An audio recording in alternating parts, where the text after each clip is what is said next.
Hello everyone, Mighty Benaya here, back with the Nerf Surf Turf with the African perspective. A lot has happened in the past several days. The last update that I gave was day 11. This is now day 15.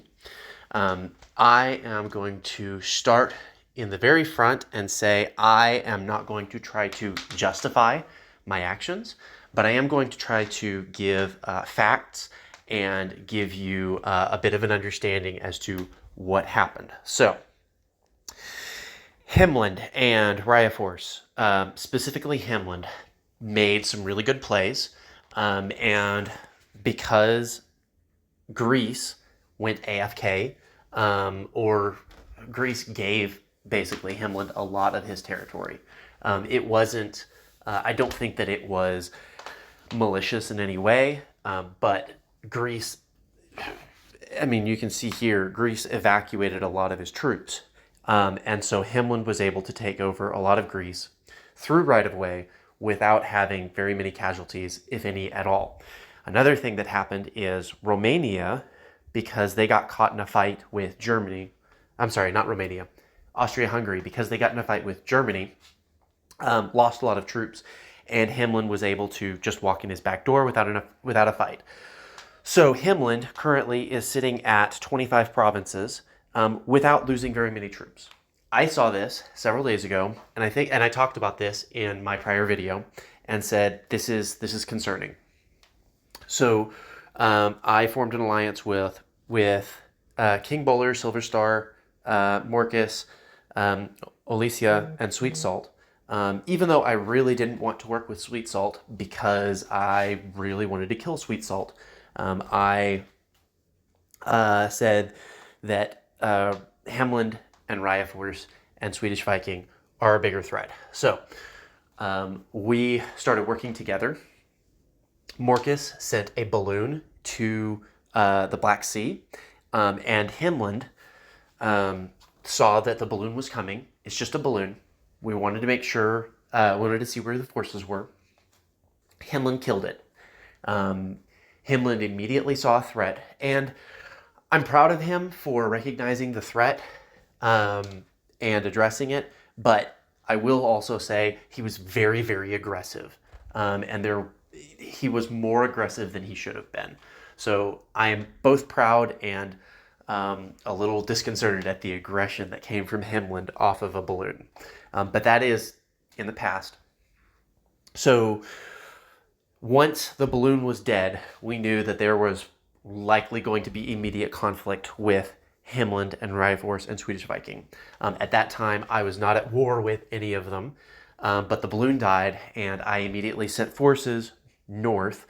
Our plan was always originally to take out Turkey, to use the Ottomans, which they had been inactive for a while, to use them as a defensive measure against Hemland, Ryaforce, and he's calling himself Waterfowl Hunter, so that's new. And Swedish Viking, their moves south. So that was always the plan. But I moved forces and I didn't tell them where they were going, and I landed them in this province, Smyrna. And as I was landing, Caucasus, Ryaforce, bombarded me with 4 cruisers that he had just built. Additionally, at the same time, Ottomans went AFK. Ottomans went AI immediately, like right before I was going to land there.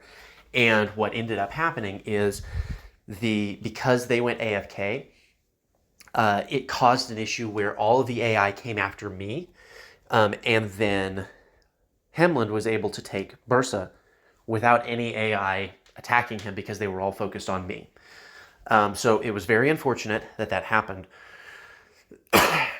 And it set us back a ways. And like I said, in an effort to show that I was right, that Ryaforce and Hemland and Swedish Viking were a threat, he had 1, 2, 3, 4 cruisers develop that day the first day that he possibly could have, and he attacked me with all 4 cruisers. Nobody else on the map could have had 4 cruisers without gold marking, and he did. So Riot Force is a threat. Himland is a threat. And nobody seems to buy into that, except for the group that I had pulled together to fight them. Now, I found out a couple days ago that our negotiations were revealed to Himland or Riot Force or both. And I was confident that it was Arabia. The reason that I was confident it was Arabia, briefly after organizing, Arabia said they didn't want troops moving, they didn't want a bunch of troops in their territory. The way they phrased it was they were concerned that because they didn't have any allies in the area, we would betray them and take their land. He also moved his balloon. He had a balloon moving towards the Ottomans for sheer vision. He started moving it back. I am convinced, I am utterly convinced that he was talking to Himland. And because Himland reached out to Morcus and Himland reached out to me, I'm utterly convinced that he was talking to Himland and Himland turned him, which I don't know what Himland said to turn him, but he absolutely was deceived as to who the threat is. But he turned and started telling, I don't know what all was shared, but he started talking to Himland. I'm utterly convinced of this. And he decided to not allow our troops to stage. He didn't want a bunch of troops in his area. Fast forward a little bit of time, I found out that someone talked, and I was convinced. I was not 100% certain, but I was suspecting Arabia, and I reached out to the whole group and said, hey, somebody talked. I think that it was Arabia, but I could be mistaken. Here are the reasons that I think it was him. Arabia, King Bowler, convince me otherwise. Tell me why it's not you. Give me some reason to not suspect you, to think maybe there is a slip up in communication with somebody else or something. Give me something. And instead of giving, he outright denied, but instead of giving evidence, he made some emotional claims. And I will admit that in inviting King Bowler into the group, I was soft. I'm not going to say weak, but I was soft. I was tender because I knew that he had a bad stroke of luck. And I was trying to bring him in. I was trying to keep him safe. And I knew that if I could win his trust and help focus him north, that it would be better for all of us. I probably should have listened to Silver Star. Silver Star was mistrusting of King Bowler from the beginning. A lot of that, I think, was not necessarily King Bowler's fault. I think that Silver Star saw an opportunity because of all of the oil there for long game benefit. And my focus, as I'm sure I talked about last video, I don't remember everything that I covered, was where is the threat?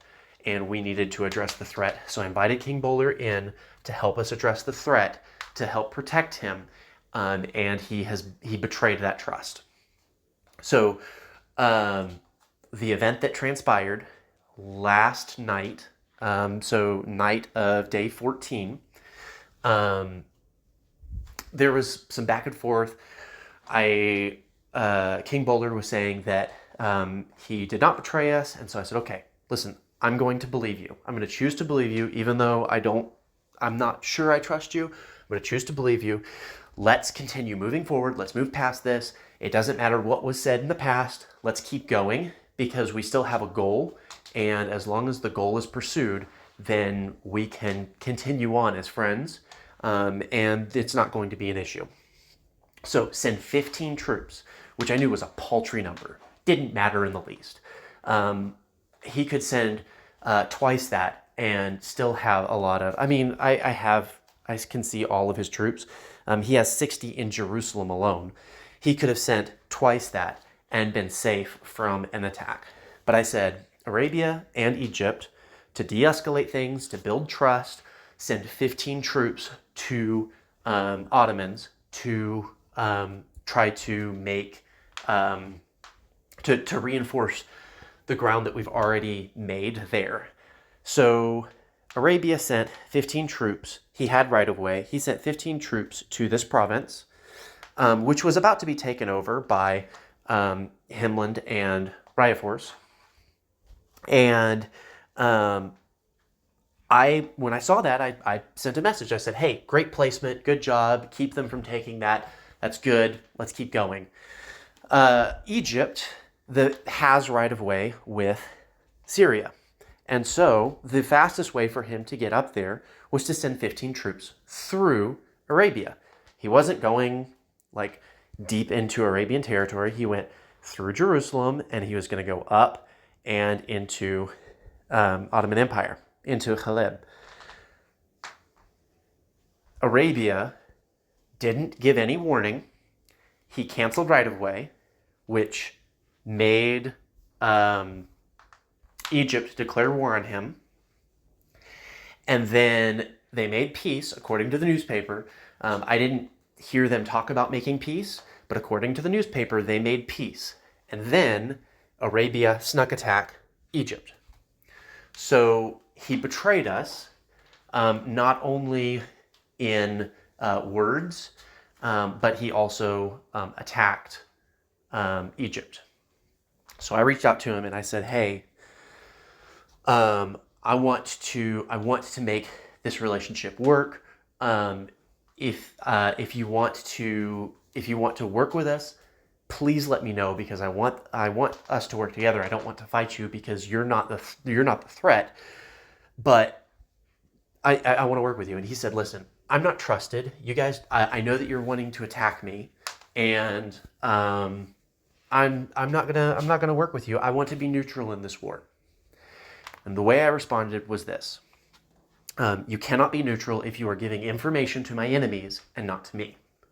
So that is not being neutral. That's being an enemy combatant.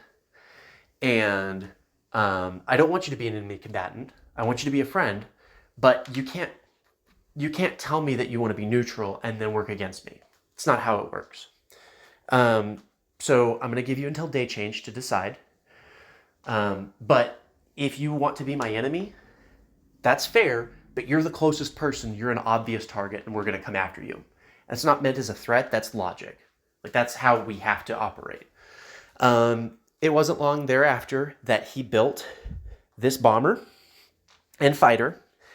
He rushed it with gold marks and declared war on me. He actually bombed. I was moving an artillery piece to Bursaid, and he bombed it out. So I no longer have that artillery piece. He did that overnight, and he never communicated back with me again. For days, he has been asking for wood. He's been pleading, anybody, trade me for wood. Bombers cost 7,500 wood. There's no way he had that amount of wood and beforehand, but he rushed a bomber and a fighter, which also costs wood, and he rushed some factories in order to get there. There is nowhere that could have come from other than gold marks or from Riafors or Himland. So he is turned, and he is at this point an enemy that needs to be dealt with. And I hate kicking somebody out, especially somebody that I wanted to work with, somebody who had really a crappy turn of events happen to them with 2 allies dropping out. That's why I wanted to work with him. But at this point, I can't trust him, and he has to be eliminated. I'm not going to leave a single province of his able to betray me further, because the way that he has responded is unacceptable, and I'm not going to allow him to continue to be in this game, because that will hamper my ability to protect my team, to be victorious. At this point, if I let him live, I don't even think I will get third. We'll come somewhere farther down the line. So King Boulder has to go. And that's kind of all there is to it. I do want to address something that I'm sure will come up. I told Himland, when Himland spotted forces before war was declared, that Alicia and Sweet Salt were working with me. And I told him in that same communication that Egypt wanted to attack Arabia. Egypt did want to attack Arabia, but I didn't tell him that I was holding Egypt back.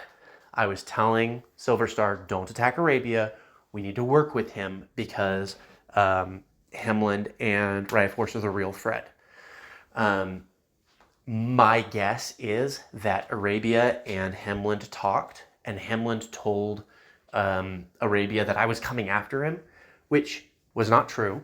I told Himland true statements, but I left out important information in order to try to delay the war that I knew was coming, but I didn't want to come yet, and ended up coming at that point anyways. I was trying to delay that, and I think Himland used that against me, and so that was definitely a mistake on my part. As far as diplomacy, I should have figured out a different way to alleviate Himland's fears, but at this point, King Bowler has decided who to trust, and it's Himland and Riot Force, and they are the threat. And they will likely win because of this, but King Bowler won't survive to see it.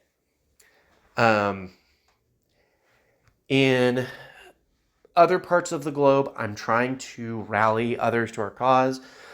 I know that Papa Smitty has declared war on Himland and has some cruisers.